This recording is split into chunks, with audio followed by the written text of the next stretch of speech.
Buenos días. Desde la Escuela de Voluntariado de la Universidad Católica de Valencia queremos ofreceros el Verano Solidario 2020.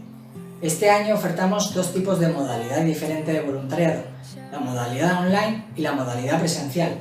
En la modalidad online tenemos dos programas, intergeneraciones en el ámbito de las personas mayores y por la inclusión en el ámbito de la diversidad funcional.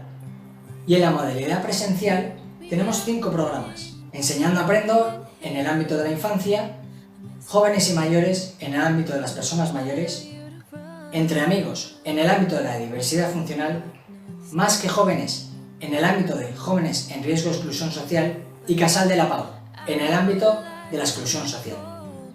La modalidad presencial estará sujeta a la situación actual frente al COVID-19.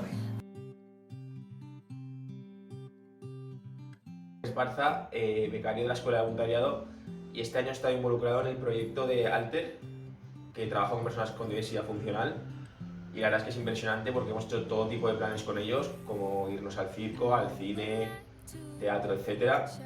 Y la verdad es que ves cómo disfrutan ellos contigo, somos como para ellos sus amigos, etc. Y la verdad es que salías de ahí, vamos, feliz. Y luego también para las familias es un descanso para ellos y la verdad es que lo agradecen una barbaridad, así que nada. Para realizar voluntariado con personas con diversidad funcional lo vamos a poder hacer de dos formas diferentes. Primero, vamos a poder realizar videollamadas colaborando con la Fundación de Alter y preparando talleres y actividades. Estas videollamadas serán un día a la semana durante todo el mes de julio.